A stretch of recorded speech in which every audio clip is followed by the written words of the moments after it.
यदि तीनों बिंदुओं का कोऑर्डिनेट या निर्देशांक दिया हो तो हम त्रिभुज का क्षेत्रफल कैसे निकालते हैं, इसको हम बहुत आसानी से सीखेंगे।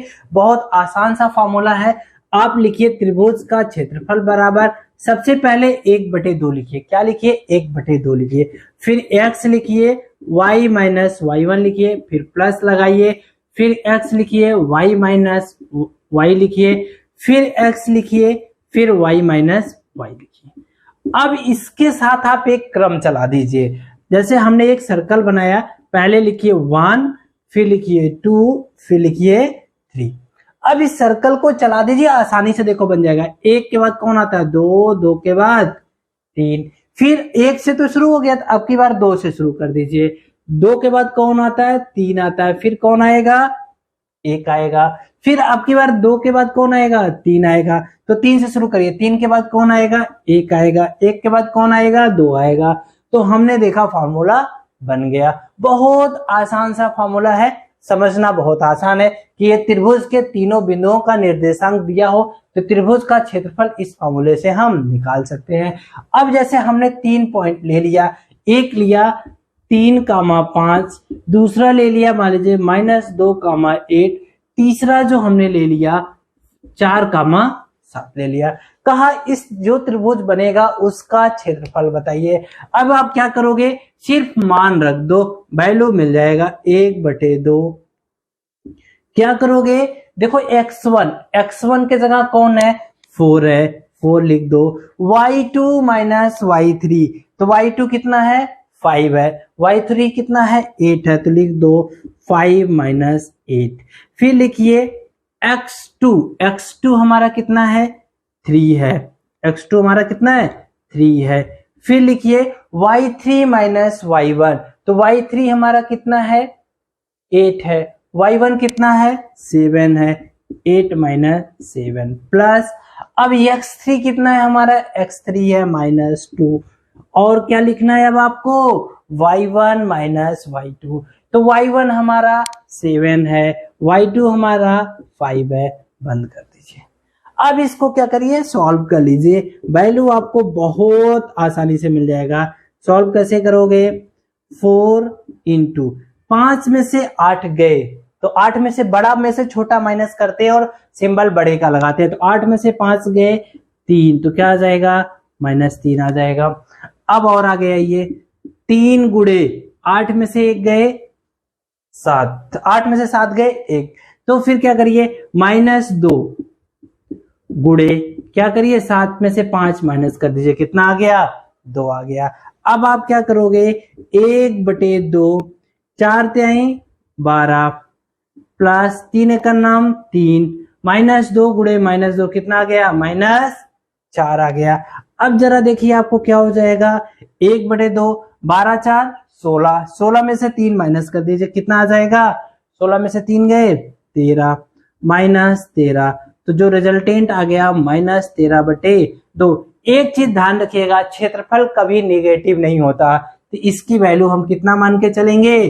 13/2, क्योंकि क्षेत्रफल नेगेटिव नहीं होता। देखिए ध्यान रखिएगा, क्षेत्रफल कभी ऋणात्मक नहीं होता, ऋणात्मक नहीं होता, ये चीज ध्यान रखिएगा। क्षेत्रफल कभी भी ऋणात्मक नहीं होता, तो ऋणात्मक भी आएगा तो भी हम उसे धनात्मक मान के चलेंगे। तो हमने देखा कितनी आसानी से वैल्यू मिल गया। हमने क्या किया? पहले फॉर्मूला सीखा कैसे, x1 1 2 3 x y y लिखा, फिर x y y लिखा, x3 y3 लिखा। तो हमने देखा क्या किया, सिर्फ 1 2 3 2 3 1 3 1 2 क्रम से चला दिया, वैल्यू मिल गया। सेम उसी फॉर्मूले पे हमने उसको रखा और आपको रिजल्टेंट मिल जाएगा। बहुत आसान है, हमेशा इस पे क्वेश्चन पूछता है, क्योंकि आपसे यहाँ एक क्वेश्चन और पूछेगा, कहेगा कि बताइए ये 3 बिंदु लीनियर हैं, मतलब एक ही रेखा में 3 बिंदु दे देगा,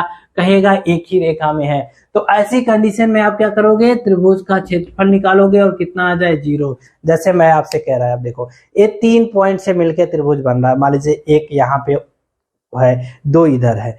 अब ये तीनों एक ही लाइन में आ जाए, इसका मतलब क्या होगा? त्रिभुज बनेगा नहीं, तो त्रिभुज का क्षेत्रफल कितना हो जाएगा? 0 हो जाएगा।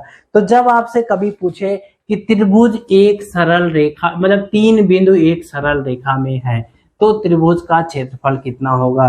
तो हमेशा ऐसी केस में त्रिभुज का क्षेत्रफल क्या करेंगे, 0 दिखा देंगे। मतलब जब भी आपसे क्या पूछे, जब भी 3 बिंदु को एक ही रेखा में बताना हो, 3 बिंदु को एक ही रेखा में हो, 3 बिंदु एक ही रेखा में हो, लिख देते हैं एक ही रेखा में हो तो त्रिभुज का क्षेत्रफल 0 होगा। कितना होगा, 0 होगा। ऐसे केस में त्रिभुज का क्षेत्रफल क्या हो जाएगा, 0 हो जाएगा। तो अब हमें पता चल जाएगा कि तीनों बिंदु क्या है, एक ही रेखा में है। ठीक है, तो ये बहुत इंपॉर्टेंट चैप्टर है का बहुत इंपॉर्टेंट क्वेश्चन है। यहां से निर्देशांक ज्योमेट्री से 3 से 4 आता है, उसमें से इससे भी क्वेश्चन आ सकता है। जैसे आपसे ऐसे भी क्वेश्चन पूछ सकता है, मान लीजिए यही ले ले, इसको दे दे यहाँ पे के, कहे ये तीनों एक ही रेखा में है, तीनों क्या है, एक ही रेखा में है, तो के का मान बताइए। तो आप क्या करोगे, त्रिभुज का क्षेत्रफल निकालोगे, जहां पे x2 y2 था वहां के रखोगे और त्रिभुज का क्षेत्रफल इक्वल टू 0 करोगे और के का मान आ जाएगा। ऐसा भी क्वेश्चन आपसे पूछेगा। आगे चल के अभी हम बहुत सारे क्वेश्चन इस पे प्रैक्टिस करेंगे। अभी हम थोड़ा सा थ्योरी को देखते हैं, फिर थ्योरी से आगे बढ़ेंगे, तब हम क्वेश्चन पे आएंगे। हम लोग बात करते हैं कुछ महत्वपूर्ण जो नियम है इससे संबंधित, बहुत इंपॉर्टेंट है। जैसे समबाहु त्रिभुज हो, समबाहु त्रिभुज का मतलब जिसकी तीनों भुजाएं क्या हो, बराबर। ऐसा त्रिभुज बनाइए जिसकी तीनों भुजाएं क्या हो, बराबर हो। तो उसका जो केंद्रक है अंतः केंद्र है और परिकेंद्र है, ये तीनों क्या हो जाएंगे, एक ही बिंदु पे हो जाएंगे। लेकिन यदि कोई अदर त्रिभुज है तो उसका जो लंब केंद्र और परिकेंद्र होगा, क्या होगा, लंब केंद्र और जो परिकेंद्र, इसके बीच में होगा केंद्रक। क्या होगा, केंद्रक। ये तीनों क्या होंगे, एक ही रेखा में होंगे। जो केंद्रक इसको 2:1 में क्या करेगा, विभाजित करेगा। और साथ में यदि कोई मान लीजिए आपका निर्देशांक ज्योमेट्री कोऑर्डिनेट का हम देखें तो कोई एक्सिस जो एक्स वाई एक्सिस के बीच में मान लीजिए कोई रेखा है, ये रेखा ax plus by plus c equal to 0, क्योंकि यदि ऐसा कुछ दिया तो एक रेखा को निरूपित करता है, रेखा को बताता है। तो ये हमारा मान लीजिए कोऑर्डिनेट एक्सिस है। तो कहा ये जो रेखा है यह जो त्रिभुज बनाएगा इसका जो क्षेत्रफल होगा वो c²/2ab के बराबर होगा। c जहां पे यही है, c² करिए 2ab के क्या कर दीजिए, बराबर कर दीजिए, उसके क्या हो जाएगा, बराबर होगा हमेशा। इसको निकालते भी है, बहुत आसान तरीका है, उसको हम बाद में सीखेंगे। अभी क्वेश्चन बनाना भी सीखेंगे, क्वेश्चन निकालना भी सिखाएंगे। अभी हम बस खाली इतना ध्यान रखते हैं कि जो ये त्रिभुज बना रहा है उसका क्षेत्रफल कितना हो जाएगा, c²/2ab के बराबर। अब हम लोग बात करें कोई त्रिभुज ABC है, उसके अंतः केंद्र की वैल्यू कैसे निकालेंगे। जो अंतः केंद्र होगा उसका कोऑर्डिनेट, और या जो उसका परिकेंद्र होगा उसका। अंतः केंद्र का मतलब जो त्रिभुज के अंदर जो ये ओरिजिन हो रहा है, जो ये सेंटर है, जो ये सर्कल बन रहा है, इसका सेंटर क्या होगा। तो मान लीजिए इसको x, y मान लेते हैं, और इसका जो परिवृत्त है, इसका जो केंद्र है, इसको परिकेंद्र बोलते हैं। क्या बोलते हैं, परिकेंद्र। ओरिजिन से ही दोनों को दिखा रहे हैं हम, इसको x, y बोल रहे हैं। ठीक, कह रहा है इसकी वैल्यू क्या कैसे निकालेंगे। जब देखिए परिकेंद्र की बात करेंगे तो जो x का मान होगा वो तीनों को जोड़ दीजिए। क्या करिए, तीनों को जोड़ दीजिए और 3 से क्या करिए, भाग दे दीजिए। जो वैल्यू आएगा वही उसके सेंटर का वैल्यू आ जाएगा। अक्सर ऐसा क्वेश्चन पूछता है। अब क्या करोगे, y1, y2, y3/3। जैसे मान लीजिए मैं आपसे कहूं 2,3, 4,5, -3, -2 है। तो इसके परिकेंद्र की मान बताइए। तो परिकेंद्र कैसे निकालेंगे। अब इसका जो परिकेंद्र हो जाएगा, क्या करोगे, तीनों x वाले को जोड़ो। x बराबर क्या आ जाएगा, 2 धन 4 ऋण 3। धन है तो ऋण में है तो वो तो घट जाएगा। तो क्या आ जाएगा, 3 से भाग दे दो। कितना आ गया, 4, 2, 6 में से 3 गए 3, 3/3 कितना आ गया, 1 आ गया। ऐसे y का मान निकालना तो क्या करोगे, 3, 5, 3, 8 धन लगा के करेंगे तो भी ये क्या हो जाएगा, घट जाएगा। ऋण 2/3 3, 8 में से 2 गए कितना आ गया 6, 6 में से 2 को भाग दोगे तो 3 से भाग दोगे तो कितना आ जाएगा 2 आ जाएगा। तो हमने देखा जो केंद्र आ गया वो कितना आ गया 1,2 आ गया। ये मतलब ऐसा क्वेश्चन अक्सर पूछता है, इसीलिए मैं इसको बताना ज्यादा उचित समझा क्योंकि ये क्वेश्चन पूछता है।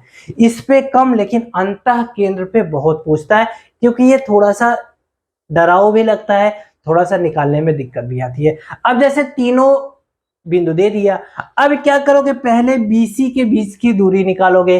दूरी वाला फार्मूला याद होगा आपको, दूरी वाला फार्मूला क्या होता था 1 माइनस 2 का स्क्वायर धन 1 माइनस 2 का स्क्वायर। मतलब पहले में से दूसरा घटाओ फिर इसमें में से पहले में से दूसरा घटाओ, दोनों का क्या करो स्क्वायर करो जोड़ दो, यही तो आता था क्या था दूरी का फार्मूला।